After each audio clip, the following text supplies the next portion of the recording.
Welcome to the launch of the Migrant Hub Pathways to Progress. Now, we are delighted to have so many supporters with us today, particularly Taoiseach Leo Varadkar and Chair of the Open Doors Initiative and Bank of Ireland CEO Francesca McDonagh, along with Alice Chow and Bilal Faruqi.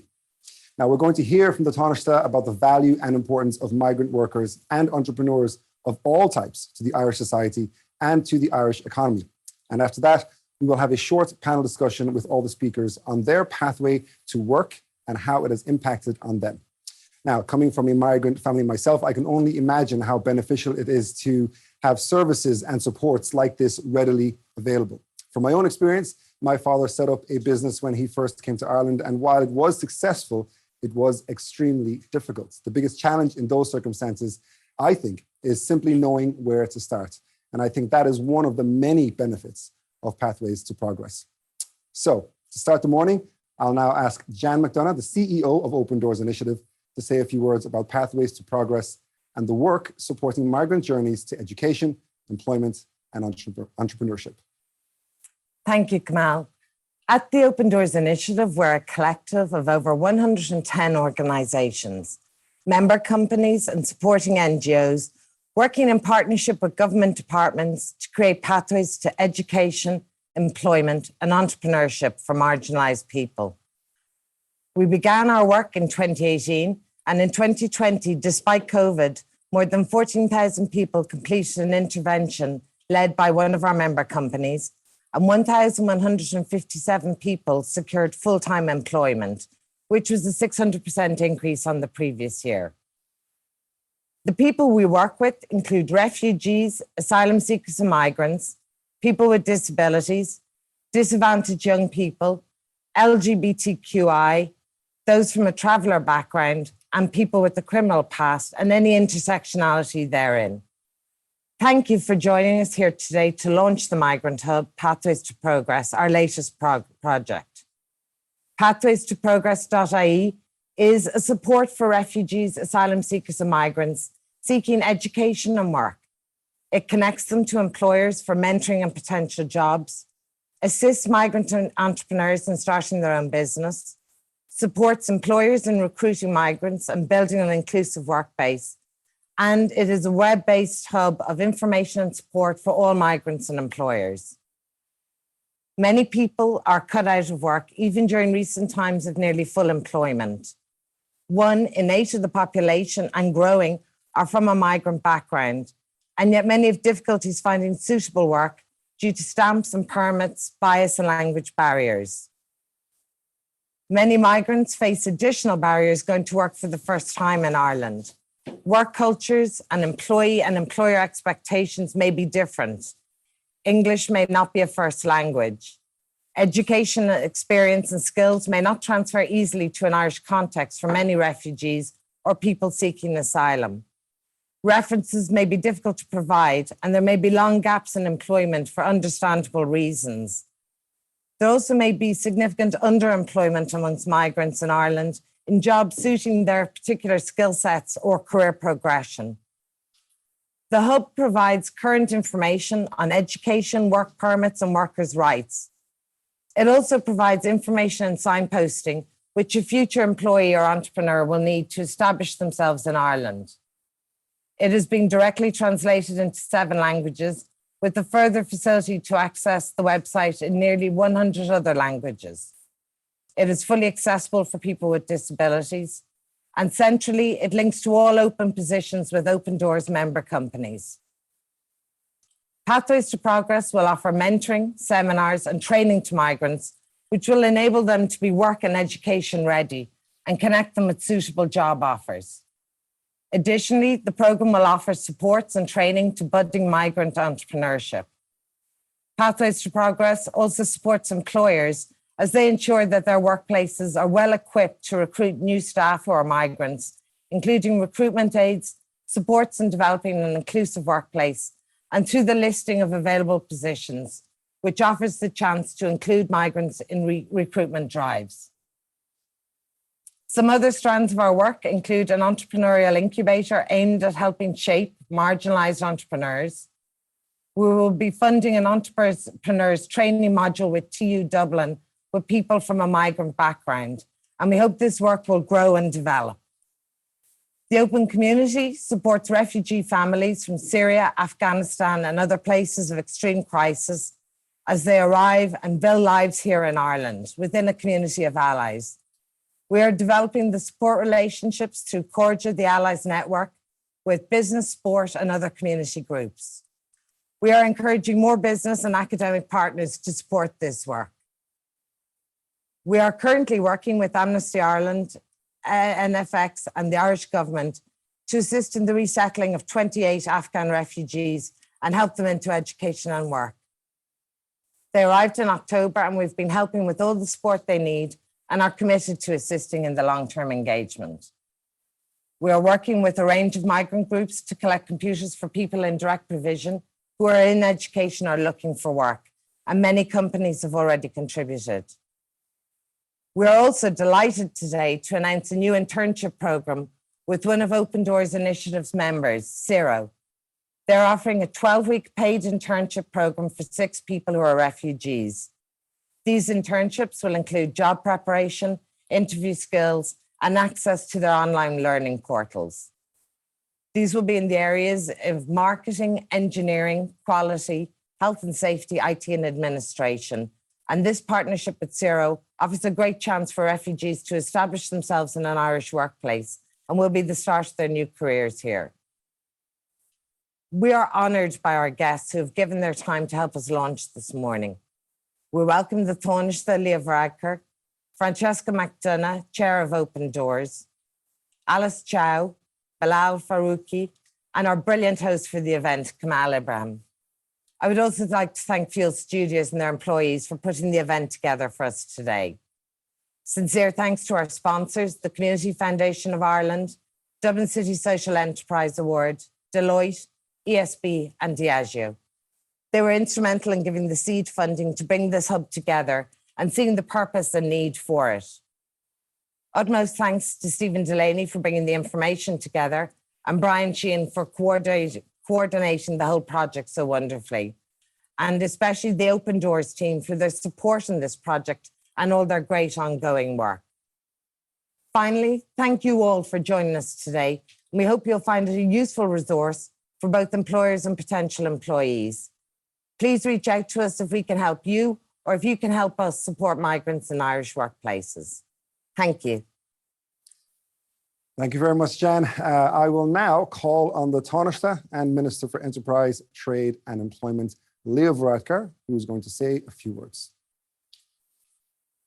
Thank you very much, and thank you for your introduction to be here today. It's an honour to launch the Migrant Hub, Pathways to Progress, and I want to commend the team at Open Doors for all of your work and for making today possible.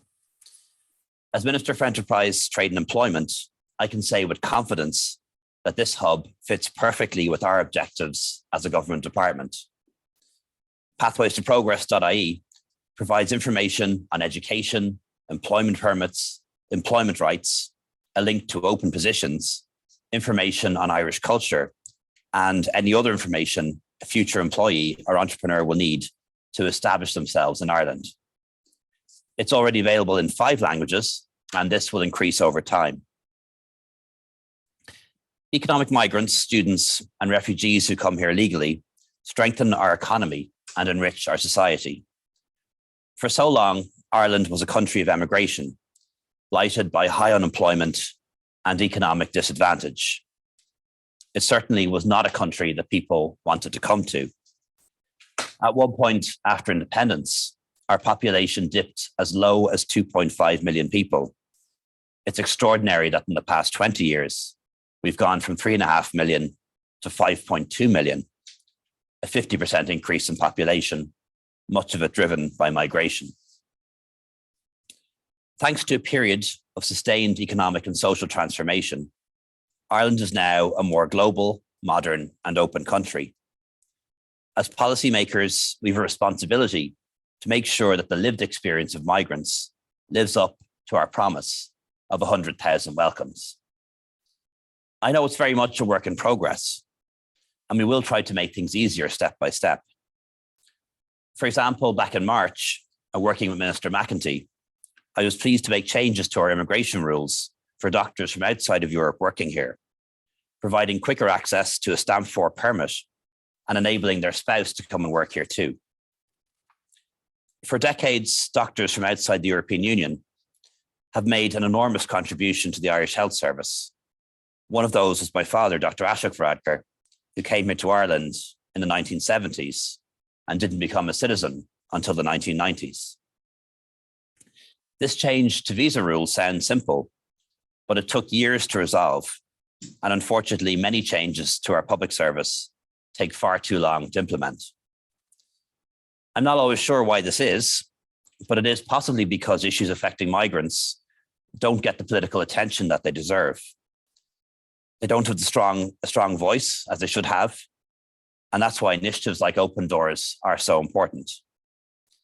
I believe the government and civil service as a whole needs to become more diverse.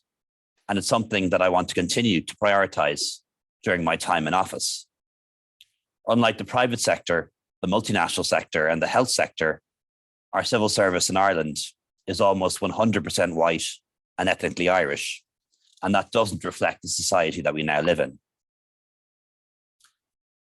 The pandemic has shown that we need to make more changes like the one that we did for doctors, and to make more changes more quickly. For my part, I'm advancing 5 new workers' rights that are going to be introduced this year. A new public holiday, the first of which occurs in early February next year. Statutory sick pay, we'll have that approved by the Dáil tonight, hopefully. A new right to request remote working, new rights around redundancy for people laid off during the pandemic, and better protection for workplace tips, so that if you pay a tip or a service charge, you know that it goes to the staff.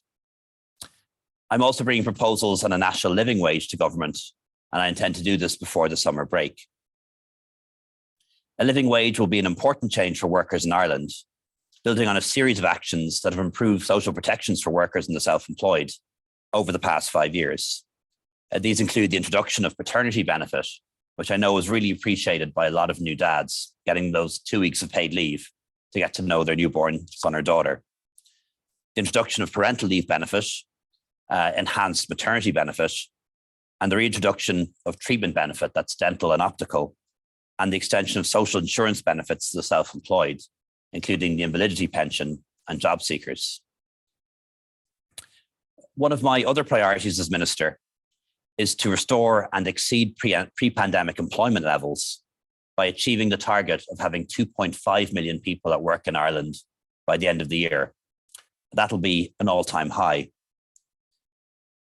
What that means is full employment, a job for everyone who wants one. And it also means ensuring that we've job opportunities in all parts of the country, not just in Dublin and the big cities. Data from the CSO suggests that female participation rates in the workforce have reached record levels, possibly due to remote working. And I'm determined to ensure that we do everything we can to help marginalised members of society, such as those with disabilities, to join the workforce. At a time when employers are struggling to recruit and retain staff, we need to redouble our efforts to assist people to enter the workforce if they want to. It is about making changes step by step. As we all know, the war in Ukraine has precipitated a humanitarian crisis. In the long history of our own country, we've never invaded another one. But we do know what it's like to be invaded and occupied, and to have the existence of our national identity questioned. For these reasons, we feel that the Ukrainian people, their defiance and their determination to face down a reborn evil empire deserves our support. So we promise that we will do everything we can to aid Ukraine in their struggle against Russia, and also to shelter people of Ukraine who come here. Ireland has already welcomed 30,000 people from Ukraine, and I think it's a good thing that we're doing our bit to help them find their feet here. Many are going to need to take time to recover, and others will want to get back to a sense of normal life. The ability to take up a job and start your own business is critical to a person's well-being and dignity and sense of purpose in the world. So we need to make sure that people coming to Ireland have access to the services they need to find the right job, obtain the necessary skills, have their qualifications recognised, and also the right mentoring and advice to start their own business or start on a new career path. And the Migrant Hub does exactly that. Last month, my department, through the Workplace Relations Commission, published a user-friendly guide in Ukrainian and Russian explaining employment rights in Ireland. The response from the Irish people has been incredibly generous, and we know that this will be the approach from the vast majority of employers. Still, exploitation is a risk, and we need to reinforce the message that Ukrainians arriving here are entitled to all of the same rights and protections as Irish workers under the EU Temporary Protection Directive. I also want to commend Open Doors on your contribution to the public consultation and the development of the National Action Plan Against Racism. For those of you who don't know about it, the Anti-Racism Committee is an independent committee that was established by government to draw up a National Action Plan Against Racism for Ireland. The work of the committee draws lessons from the implementation of current and recent policy interventions aimed at combating racism and promoting the inclusion and integration of minorities. Combating discrimination in hiring and promoting diversity in work as an objective in the forthcoming action plan against racism. So it's important that we offer mechanisms for redress for those encountering discrimination at work, however great or small. And this is to ensure that we have a workforce that can expect equal access, opportunities, and outcomes from entry level to the boardroom. The Department of Children, Equality, Disability, Integration and Youth is currently conducting a review of the Equality Acts, which will examine the functioning of the Acts and their effectiveness in combating discrimination and promoting equality from the perspective of the person taking the claim under its redress mechanisms. The review will assess the degree to which those experiencing discrimination are aware of the legislation in the first place, and whether there are practical or other obstacles which preclude them or deter them from taking an action. It will also give us an opportunity to look at other issues, including whether or not full additional equality grounds should be added, and whether existing exemptions should be removed or modified. So thank you, and well done to everyone involved in turning the hub from a concept to a reality. I know this will help many people who might need that extra bit of help to take up a job or to start their own business. The Migrant Hub is another step in our journey to becoming a more prosperous, more welcoming, and more diverse country. Thank you very much. Thank you very much, Tánaiste. Now, we have heard about the work that the Open Doors Initiative does and how it is expanding its reach to help refugees, asylum seekers, and migrants through this work. And we've also heard from the Tánaiste as to how important this all is in terms of Irish society and employment. We'll now turn to our panel to discuss what this can mean for employers, for employees, and of course for entrepreneurs. And I'm delighted to welcome our panel, starting with Francesca McDonough, who is the CEO of Bank of Ireland and chair of the Open Doors Initiative. With her is Alice Chow, an entrepreneur from Hong Kong, who has made Ireland her home, and Bilal Faruqi, who has found work to the Open Doors Initiative upon finishing his studies here last year. And of course, we're also joined by Tánaiste. Thank you very much for joining us, guys. You're all very welcome. I'll start with yourself, Francesca. Actually, it was very interesting to hear just the population growth in the last few years from 3.5 million to 5 million. It's a lot of people in a small country. You, of course, run a very large organization as a CEO of Bank of Ireland. So as an employer of many hundreds, if not thousands of people, how important do you find the work of Pathways to Progress? Is it important, and especially in an Irish context? It's incredibly important, both in terms of my day job at Bank of Ireland and obviously the work we do at the Open Doors Initiative. And it's important for a couple of reasons. Number one, we do have a shortage of talent in Ireland as the country continues to grow and come through after COVID, really positive recovery by any European standard. There is a shortage of talent. So the opportunity to enable people who migrate to Ireland, who want to work and to set up a business or get into employment, is a positive thing. That's good for the economy. But also as an employer, having diversity and inclusion in the workplace is good for everyone. So this isn't just about migrants. It's about broader society being enriched by enabling through the sort of tools that the Migrant Hub provides people to get an opportunity to get into the workplace. And I suppose with, you've got two hats on there, like I said, as CEO of Bank of Ireland and Open Doors. Do you have any advice or any words that you can say to other employers as to how they can implement, policies to help integrate other cultures into the workplace, whether that's staff or employees? Yeah, sure. I mean, the Migrant Hub and Pathways to Progress will give tools, very practical tools for both migrants who want to get into work, but also employers. So there are tools that can be used. I would encourage signing up to codes of conduct and codes of employment for an organisation to be very, very clear in terms of their commitment towards diversity and inclusion. But the informal cultural aspects are just as important as signing up to a code or making some sort of formal declaration. It's also about encouraging a culture that is inclusive of all types of people, has maybe an informality to it. A little bit more flexibility, a little bit more kindness. And I work in a sector that's often been characterized as very elite, very white, often very male. And I can say that the cultural transformation that we've been undergoing at Bank of Ireland isn't just good for our colleagues, our employees, it's also good for our business and for our customers. This is very much of a sort of strong business case for encouraging inclusion and diversity in the workplace. Fantastic. It's interesting that you mentioned the relaxed nature in the approach. Alice, you were mentioning you came from Hong Kong. You've been living down there for the last 15 years. You started a number of businesses. And actually, to Francesca's point, we were speaking earlier, and you said that one of the main differences, and it was actually a challenge, was that adaptation to the informalities when it comes to looking for work in Ireland. But can you tell us very briefly what your experience is like when you came? What were the challenges and what were the supports? There's actually a huge amount of support provided by the Irish government in all sorts of things, like how do you start a business and give you the appropriate training, mentorship, everything. The problem is to find them.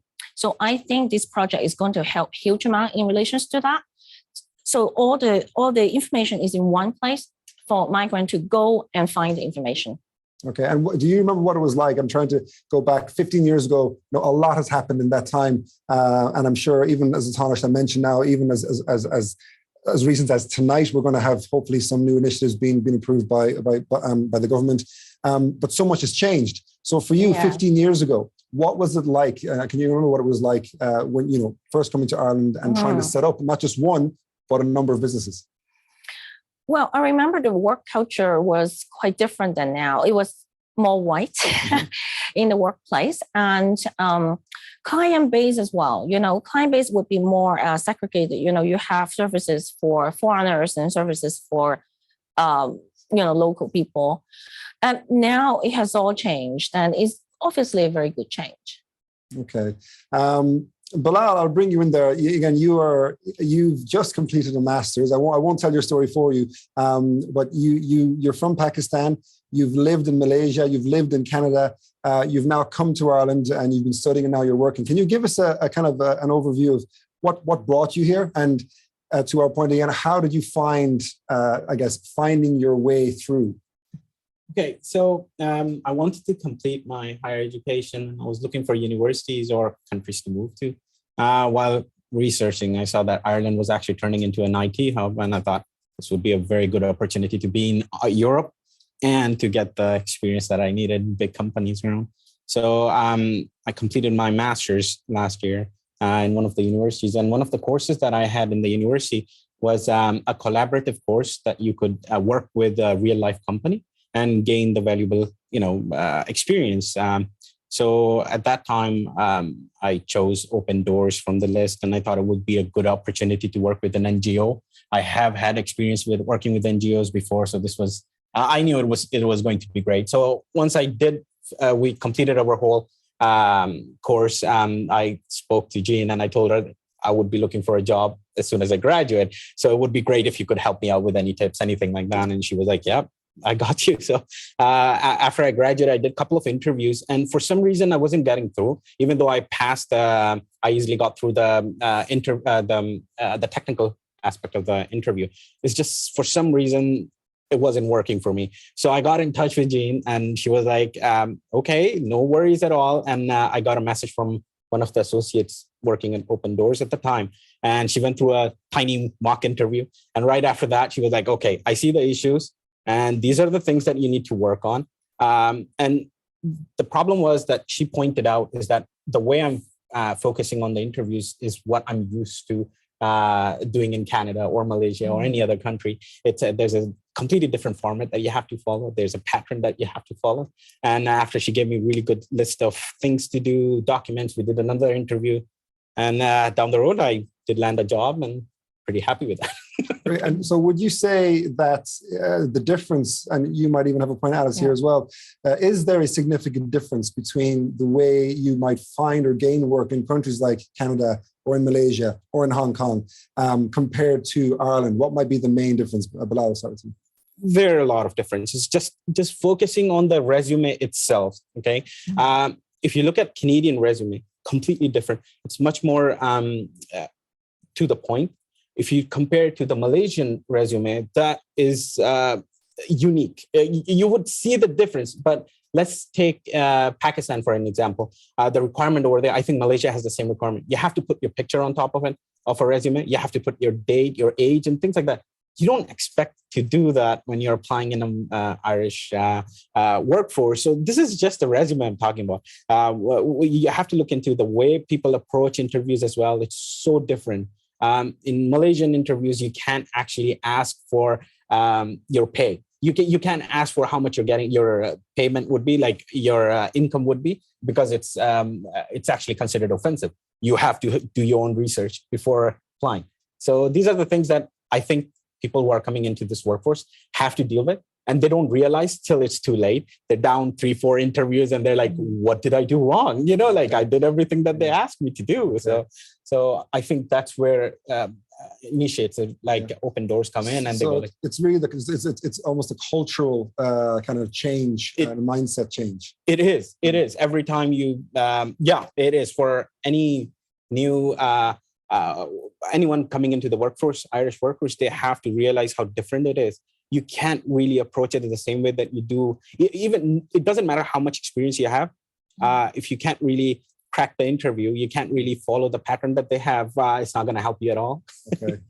And in terms of the formalities, Alice, you mentioned again, coming from Hong Kong, one is very formal, whereas in comparison to Ireland, it's quite informal.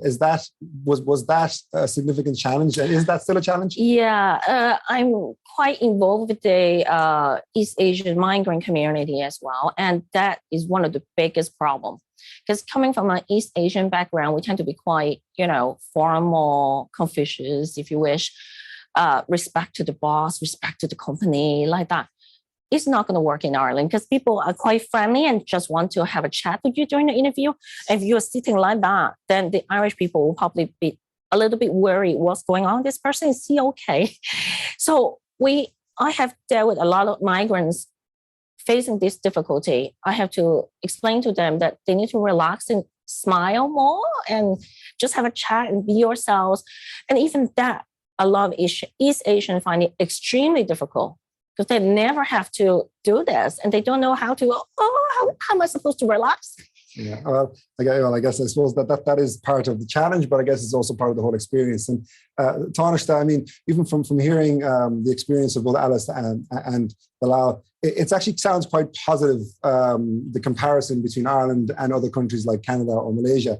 And what's nice, actually, when I look across the panel, all of us here have a background. Our families are from migrant families, including yourself. It's quite inspiring, and I'm sure for all the viewers to see that whether it's the head of a corporate entity, a senior politician, an entrepreneur, an employee, the opportunities are there and they're vast. It's just getting there.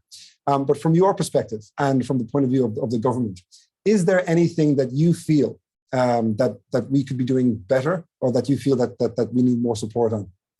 Yeah, well, first of all, it's just really interesting to hear what you said, because we're all aware of those kind of cultural differences, but yeah, you can be unaware as to how much that can make a difference in an interview. And I think one thing we probably need to do is come at it from the other way around as well, because at the moment when I meet employers, the main issue they're raising with me, aside from maybe energy costs, is how hard it is now to recruit and retain staff. They're desperate to hire people. And maybe employers need to become a little bit more aware that if somebody from East Asia comes into the interview, the reason why they're being informal, or the reason why they're being formal is because that's the way the interview would go, we'll say, in East Asia and so on. So we might need to actually work a bit more with employers who are desperate to find staff, to explain to them some of these cultural differences, so that we come at it from both angles. It's not always the person looking for the job who's supposed to make all of the adaptions. But I think there's three things we can do. One is information. I think, as you said, there is a lot of help available from government. It's just kind of hard to find it. So I think that's where this initiative is very positive. The other is going to be around English language. I know for a lot of the Ukrainians who've arrived in the country, some have English and qualifications. They're not going to need much help. Those who've poor English, they're going to need language classes. And that's the right thing to do, because it'll be very hard for them to integrate in society without that. And then I think thirdly, and both of you are very good examples of that, a little bit of mentoring, just, somebody who can give you a bit of tips, some advice, do a dry run interview with you, that can be really valuable. So I say those three areas where you can probably do a bit more. Okay. Again, what's interesting to your point earlier was the massive growth in the population in Ireland, from 3.5 million to over 5 million now. Yeah. What's interesting is, despite that growth, we are still in a case where there's a shortage of labor and skills and expertise. And I guess I'll put this out to everybody, but particularly yourself, Francesca and Leo. What do you think? I mean, I'm wondering, does that mean that there are many opportunities for people, whether they're both in Ireland or from coming from overseas? Or does that mean that there are more challenges now being faced by employers? What would be your take on that, Francesca? So as an employer, it means that we have to up our game in terms of the proposition that we offer people in terms of their experience to interview. Increasingly, we're going to see, I look forward to the case where you get migrants getting 2 or 3 job offers and need to choose. So it's really important that the employer is very clear about the culture that they're going to come into, the benefits, the pay, obviously, but also the investments in someone's career development, buddy system. We have a multicultural group that is set up by our employees that really, I go and meet them and listen to their recommendations and ideas. And we put a huge amount of focus and use it as a competitive advantage and point of differentiation on our culture. So I think for an employer, getting smarter and more informed and educated about how to attract, recruit, and make successful people that aren't necessarily from Ireland, I think is going to become increasingly important for us to be able to meet the demands of our customers and our shareholders as we grow our businesses. Okay. And Tanisha, I think you might have made this point in your speech, so we might get to just mention it again, but do you find that there are many more employers coming to the government for help, particularly now, looking for assistance in terms of getting labour? Yes, and probably the most obvious manifestation of that is the number of work permits that are being applied for. And a lot of employers will say to me that for some work permits now, they wait 20 weeks for approval. That is going to improve, by the way. We are getting on top of it. We've had to triple the number of staff processing work permits, but that's because there's a record number of applications for work permits, maybe 30,000 a year. That's phenomenal if you think about it. That demonstrates that employers not only can't find staff in Ireland, they can't find staff in the entire European Union and have to go beyond that to find staff. At the same time, though, there are loads of people here in Ireland already who struggle to enter the workforce. And it makes a lot more sense now that we should double down on that and find pathways for them and insist them into the workforce. It's a good thing that people come from abroad with work permits to come to Ireland, but challenges come with that as well. We need to find places for them to live. We need to find places in school and so on. The best return would be to invest in people who are here already, who struggle to get into the workforce and help them to do so. Okay, we have a couple of minutes left. So just I'm trying to think about some of the viewers who are watching and to put myself in their shoes, actually probably some of them which are very similar to your experiences. somebody who might be watching in anywhere in the world, outside of Ireland, outside of the EU, what would perhaps, Bilal, I'll start with you. What can you say to them that might be the first most important thing that they can do if they're looking to come into Ireland for work? I think the best thing they could invest in is language classes. Having control over the English language would make a huge difference, because like I said, it doesn't matter how much experience they have. If they can't really communicate, it's not going to really help them at all. So yeah, that would be my advice on that. It does seem like a very obvious one, but I think, there's so much, and Tánaiste touched on it there, in terms of you're moving your life to a different country, your family perhaps, then there's a language, then there's housing, where you're going to stay. That's in itself a whole other issue. So there's a number of different things. So communication and language, that's on top of the list. Alice, would you have anything to add to that? Yeah, I think I can only speak for East Asian community. And I think there's a lot of fear involved, because it is a very drastically different, culturally speaking, moving to Europe. So a lot of people are very scared of reaching out, asking for help, or even take the first step to buy a plane ticket. I've heard so many stories that people have been itching to come here, but they just can't make the jump. I think educate themselves, watch more Irish stuff on internet, and get used to the accents, get used to the culture would be very easy. With internet now, you can always do that. And also connect it with someone who is already living here. People are very happy to answer questions and show them how life in Ireland is like, and there's nothing to worry about. Okay. Actually, Francesca, just kind of touching on that point, and with your Open Doors hat on, for someone who perhaps they have, and I think this might be the case for most people who come to Ireland, they have some language skills. They can probably speak English already, or good enough at it.